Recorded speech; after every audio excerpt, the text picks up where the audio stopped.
জানিয়ে দেব এই মুহূর্তে হাতে পাওয়া সর্বশেষ গুরুত্বপূর্ণ আপডেট বাংলা সংবাদ। শুরুতেই থাকছে কারো প্রভুত্ব বাংলাদেশের মানুষ মেনে নেবে না বুলু। বিএনপির ভাইস চেয়ারম্যান বরকতুল্লাহ বুলু বলেছেন, কারো প্রভুত্ব বাংলাদেশের মানুষ মেনে নেবে না। দেশের স্বার্থে আজ আমরা সবাই ঐক্যবদ্ধ। ভারতে উপমহাদেশে একটি বৃহৎ প্রতিবেশী দেশ। আমরা চাই জিয়াউর রহমান যে সার্ক গঠন করেছেন সেই সার্কের আলোকে এই উপমহাদেশে রাজনীতি চলবে। আমাদের সঙ্গে কারো বৈরিতা নেই, আমরা সবার সঙ্গে বন্ধুত্বই থাকব। এবারে জানাবো যুব মহিলা লীগ নেত্রী গ্রেপ্তার। নাশকতার মামলায় পিরোজপুরের ভান্ডারিয়া উপজেলার যুব মহিলা লীগ সভাপতি আসমা সুলতানা জ্যোতিকে গ্রেপ্তার করা হয়েছে। গতকাল বুধবার নিজ বাসভবন থেকে তাকে গ্রেপ্তার করে পুলিশের গোয়েন্দা বিভাগ এবং সদর থানা পুলিশের একটি দল। জ্যোতি ভান্ডারিয়া উপজেলা পৌর শহরের বাসিন্দা। জানাবো প্রধান উপদেষ্টার সঙ্গে সাক্ষাৎ করবেন 28 রাষ্ট্রদূত। ইউরোপীয় ইউনিয়নের সদস্যভুক্ত 27 দেশ এবং ঢাকায় ইউরোপীয় ইউনিয়ন মিশন প্রধান সহ 28 রাষ্ট্রদূত অন্তর্বর্তী সরকারের প্রধান উপদেষ্টা ডক্টর মোহাম্মদ ইউনূসের সঙ্গে সাক্ষাৎ করবেন। বৃহস্পতিবার দুপুরে পররাষ্ট্র মন্ত্রণালয়ের মুখপাত্র মোহাম্মদ রফিকুল আলম এ তথ্য জানান। তিনি সাপ্তাহিক ব্রিফিংয়ে সাংবাদিকদের সঙ্গে কথা বলেছেন। এদিকে ঐক্য করতে গিয়ে বাকশাল করে ফেললে কাজ হবে না ডক্টর মঈন খান। ঐক্য করতে গিয়ে আবার নতুন করে বাকশাল করে ফেললে সেই ঐক্যে কোনো কাজ হবে না বলে মন্তব্য করেছেন বিএনপির স্থায়ী কমিটির সদস্য ডক্টর আব্দুল মঈন খান। এজন্য তিনি সবাইকে সতর্ক থাকতে বলেছেন।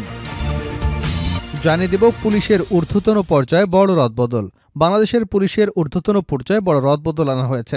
একসঙ্গে 14 জনকে বদলি করেছে জনপ্রশাসন মন্ত্রণালয়। বদলিকৃত সবাই ডিআইজি, অতিরিক্ত ডিআইজি, উপ পুলিশ কমিশনার এবং পুলিশ সুপার পদমর্যাদার। বৃহস্পতিবার স্বরাষ্ট্র মন্ত্রণালয়ের জননিরাপত্তা বিভাগ পুলিশ এক শাখা থেকে পৃথক 3টি প্রজ্ঞাপনে এ বদলি করা হয়। এবং সর্বশেষ জানাবো আন্তর্জাতিক সংবাদ। পদত্যাগ করেছেন ফ্রান্সের প্রধানমন্ত্রী। ফ্রান্সের প্রধানমন্ত্রী মিশেল বার্নিয়ে অনাস্থা ভোটে পরাজিত হবার কয়েক ঘণ্টার মধ্যে পদত্যাগের সিদ্ধান্ত নিয়েছেন। মাত্র 3 মাসে তার সরকারের পতন ঘটল। বুধবার ফ্রান্সের পার্লামেন্টে 577 সদস্যের মধ্যে 331 জন তার সরকারের বিপক্ষে ভোট দেন। সেখানে তাকে বাঁচাতে অন্তত 288 ভোট প্রয়োজন ছিল। এতক্ষণ শিরোনাম শুনছিলেন, এবার বিস্তারিত। প্রিয় দর্শক, আপনি যদি এই চ্যানেলে নতুন হয়ে থাকেন, ভিডিওটি দেখতে দেখতে চ্যানেলটি সাবস্ক্রাইব করে আমাদের সঙ্গে থাকুন। আর এই ভিডিও সম্পর্কে আপনি আপনার মূল্যবান মতামতটি কমেন্ট বক্সে জানিয়ে দিন। আর হ্যাঁ প্রিয় দর্শক, জানিয়ে দিন ভিডিওটি কোথা থেকে দেখছেন। কারো প্রভুত্ব বাংলাদেশের মানুষ মেনে নেবে না বুলু। বিএনপির ভাইস চেয়ারম্যান বরকতুল্লাহ বুলু বলেছেন, কারো প্রভুত্ব বাংলাদেশের মানুষ মেনে নেবে না।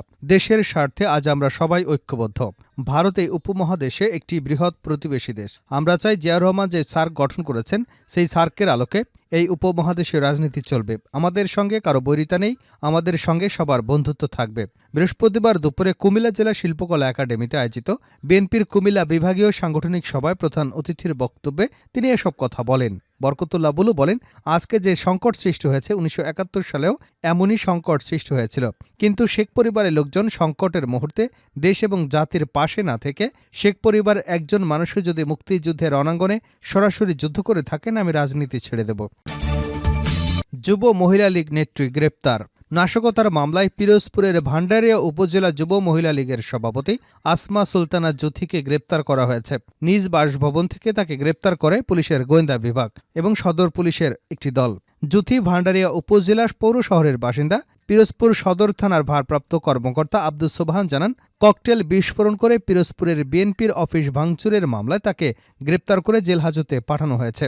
পিরোজপুর ডিবি পুলিশের পরিদর্শক জানান, পিরোজপুর সদর থানার একটি মামলায় তাকে গ্রেপ্তার করা হয়েছে। ভান্ডারিয়া থানার ভারপ্রাপ্ত কর্মকর্তা আহমেদ আনোয়ার জানান, আসমা সুলতানা জ্যোতির বিরুদ্ধে ভান্ডারিয়া এবং পিরোজপুর থানায় একাধিক মামলা রয়েছে। প্রধান উপদেষ্টার সঙ্গে সাক্ষাৎ করবেন 28 রাষ্ট্রদূত। ইউরোপীয় ইউনিয়নের সদস্যভুক্ত 27 দেশ এবং ঢাকায় ইউরোপীয় ইউনিয়ন মিশন প্রধান সহ 28 রাষ্ট্রদূত অন্তর্বর্তী সরকারের প্রধান উপদেষ্টা ডক্টর মোহাম্মদ ইউনূসের সঙ্গে সাক্ষাৎ করবেন। বৃহস্পতিবার দুপুরে পররাষ্ট্র মন্ত্রণালয়ের মুখপাত্র মোহাম্মদ রফিকুল আলম এ তথ্য নিশ্চিত করেছেন। তিনি সাপ্তাহিক ব্রিফিংয়ে সাংবাদিকদের সঙ্গে কথা বলেন। তিনি বলেন, আগামী 9 ডিসেম্বর ইউরোপীয় ইউনিয়নের 27 এবং আরও একটি দেশের রাষ্ট্রদূতসহ মোট 28 জনের সঙ্গে প্রধান উপদেষ্টা ডক্টর মোহাম্মদ ইউনূসের বৈঠক অনুষ্ঠিত হবে। বাংলাদেশের 13টি ইউরোপীয় ইউনিয়নের দূতাবাস রয়েছে। রফিকুল আলম আরও বলেন, আলোচনায় জলবায়ু, বর্তমান চ্যালেঞ্জ, রোহিঙ্গা ইস্যু প্রাধান্য পাবে। এছাড়া বাংলাদেশ এবং যুক্তরাজ্যের সম্পর্ক নিয়ে খোলামেলা আলোচনা হবে। মুখপাত্র বলেন, ভারত ভিসা না পাওয়ায় ইউরোপের কয়েকটি দেশ যেমন ফিনল্যান্ড, রোমানিয়ার মতো দেশে সশরীরে উপস্থিত না হয়ে বিকল্প পথে ভিসা দেওয়া যায় কিনা সেজন্য অনুরোধ জানানো হয়েছিল। তবে নিজস্ব নীতির কারণে ইউরোপীয় বিভিন্ন দেশে ভিসা পাওয়ার জন্য সশরীরে দিল্লি যাওয়ার বিকল্পে রাজি হয়নি। রফিকুল আলম আরও বলেন, আগামী সোমবার বাংলাদেশে ভারত পররাষ্ট্র সচিব পর্যায়ে বৈঠক হবে। দিল্লিতে অবস্থান করে শেখ হাসিনা যেন উস্কানিমূলক বক্তব্য দেওয়া থেকে বিরত থাকে, এ বিষয়টি ভারতকে নিশ্চিতভাবে আহ্বান জানালেও তারা এর কোনো উত্তর দেয়নি। পররাষ্ট্র মন্ত্রণালয়ের মুখপাত্র বলেন, শেখ হাসিনাকে ভারতের কাছে ফেরত যাওয়ার বিষয়ে সরকারের পুলিশ, আদালত, হোম মিনিস্ট্রির পক্ষ থেকে এখনও আনুষ্ঠানিক কোনো নির্দেশনা আসেনি। এছাড়া নতুন মার্কিন প্রশাসনের সঙ্গে অতীতের মতো সুসম্পর্ক থাকবে বলেও প্রত্যাশা সরকারের। ঐক্য করতে গিয়ে বাকশাল করে ফেললে কাজ হবে না, ডক্টর মঈন খান। ঐক্য করতে গিয়ে আবারও নতুন করে বাকশাল করে ফেলে সেই ঐক্যে কোনো কাজ হবে না বলে মন্তব্য করেছেন বিএনপির স্থায়ী কমিটির সদস্য ডক্টর আব্দুল মঈন খান। এজন্য তিনি সবাইকে সতর্ক থাকতে বলেছেন। বৃহস্পতিবার দুপুরে জাতীয় প্রেস ক্লাবে বাংলাদেশের নদী পানির অধিকার আন্দোলনে পুরোধা আন্তর্জাতিক ফারাক্কা কমিটি নেতা আতিকুর রহমান সালুর স্মরণসভায় প্রধান অতিথির বক্তব্যে তিনি একথা বলেন। স্মরণসভার আয়োজন করে আন্তর্জাতিক ফারাক্কা কমিটি।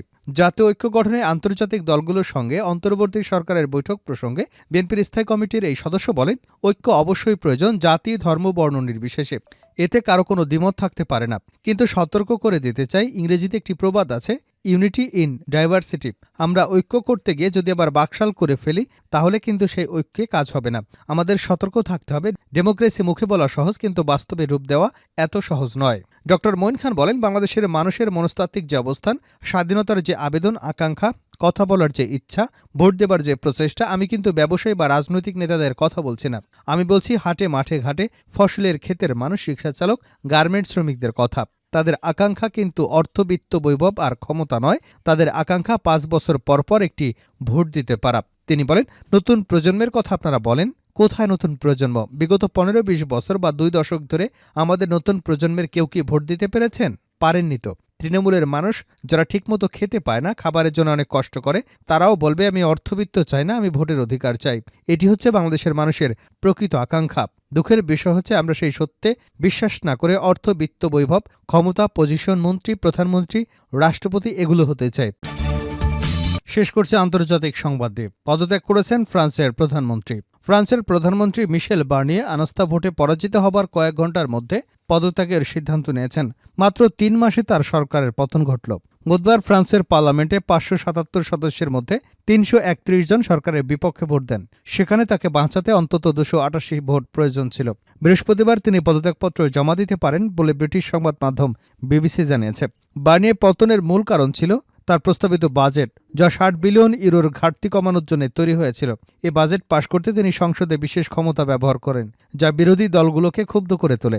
এদিকে ডানপন্থী জাতীয় র্যালি এবং বামপন্থী নিউ পপুলার ফ্রন্ট একযোগে এই বাজেটে বিরোধিতা করেছে। আর এর নেতা মেরিন লে পেন বাজেটটিকে ফরাসিদের জন্য ক্ষতিকারক বলে উল্লেখ করেন। বার্নিয়ে পদত্যাগের পর প্রেসিডেন্ট এমানুয়েল ম্যাক্রো নতুন প্রধানমন্ত্রী নিয়োগ দেবেন। তবে নতুন নেতৃত্ব খুঁজে পেতে কিছুটা সময় লাগতে পারে। এদিকে বিরোধী ম্যাক্রোর পদত্যাগের দাবিও তুলেছেন, যদিও তিনি স্পষ্টভাবে জানিয়েছেন তিনি পদত্যাগ করবেন না। আগামী জুলাইয়ের আগে নতুন সংসদ নির্বাচন সম্ভব নয়, তাই অচল অবস্থা আরও কিছুদিন চলতে পারে। বৃহস্পতিবার রাতে প্রেসিডেন্ট ম্যাক্রো জাতির উদ্দেশ্যে ভাষণ দেবেন এবং তার পরবর্তী পদক্ষেপের বিষয়ে বিস্তারিত জানাবেন।